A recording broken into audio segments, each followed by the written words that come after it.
With the rise of Wi-Fi 6 and Wi-Fi 6E, older Wi-Fi 5 devices became extremely affordable. Today, I'll be showing you this Wi-Fi 5 router from TP-Link with full gigabit ports and other features for a very low price. Let's start with a quick unboxing. Inside the box, you're going to find the router itself with 4 fixed antennas, a DC adapter providing 12 volts and 1 amp, manuals and quick installation guides, and a 1 meter long Category 5E Ethernet cable. If we take a look at this router, on the front we can see quick status LEDs. Most of the interesting stuff is on the back, where we can see a power button, a DC power jack, 1 gigabit WAN port, 4 gigabit LAN ports, as well as those 4 fixed Wi-Fi antennas. On the Wi-Fi side, this router supports wireless AC 1200, which gives 867 megabits on the 5 GHz band and 300 megabits on the 2.4 GHz band. Be aware that those speeds are just theoretical, and in the real world, you're going to see speeds at about 400 megabits on the 5 GHz band and about 80 megabits on the 2.4 GHz band. This router also supports 4x4 MU-MIMO, which stands for multi-user, multi-input, multi-output. The 4x4 means that this router can communicate with up to 4 devices at the same time. The older wireless N or Wi-Fi 4 did not support this feature. That meant that the network was getting slower and slower with every connected device, as the router could only talk to a single device at once. This router has a very simple user interface. Let's take a look. Once you log in, you can immediately tell that this is a very home user-focused interface, which means that a lot of features are completely missing or are hidden under the advanced menu. In this basic menu, you can see a network map showing your wired and wireless clients, as well as your connection to the internet. You can also click on every item in this map to see more info. For example, when you click the wired clients, it will show a list of all the clients with their IP and MAC addresses. Under the wireless tab, you can set up a wireless network name and a password. Under the quality of service or QoS tab, you can adjust upload and download bandwidth to connected clients.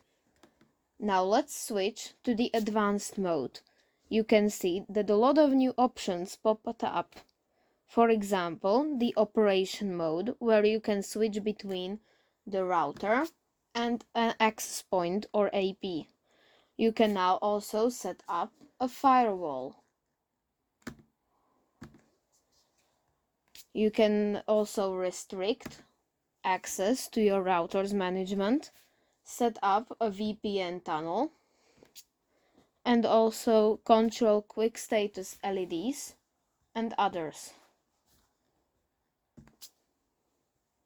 I won't cover everything in this video, so if you want to try out this interface for yourself, TP-Link has a handy emulator for almost all of their managed devices, including this one, to which I'll leave the link in the description of this video.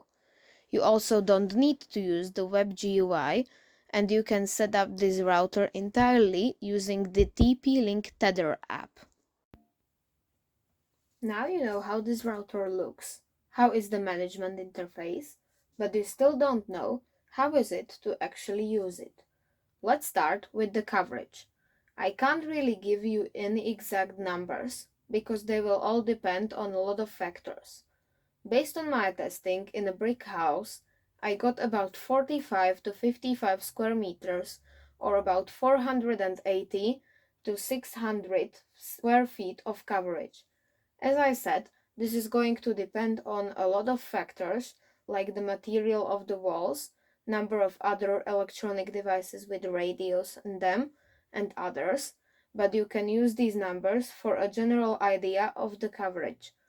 The other major factor is reliability, and this router is pretty reliable. You don't get any signal drops, and it even manages to work with a lot of devices. Let's answer the final and most important question. Is this the king of budget home routers for 2023? As always, it's going to largely depend on who you are. If you just need a simple home router for the lowest possible price, but don't want to buy junk from sketchy sellers on AliExpress, then this router is absolutely the king. At just $30, it's very affordable and has some nice features like full gigabit ports. If you are a power user, a small business, or just want something with a lot of features, check out my review on MikroTik CRS109 router because this probably isn't the best choice for you. It lacks many features like 2.5 gigabit Ethernet ports, a USB port, or multiple WAN support. And that's all for this one. If you have any questions, be sure to ask in the comments or in my new Discord server, link for which is down in the description. And while you're there, click those like and subscribe buttons. It's free and it helps out a ton. Thanks for watching, and I'll see you in the next one.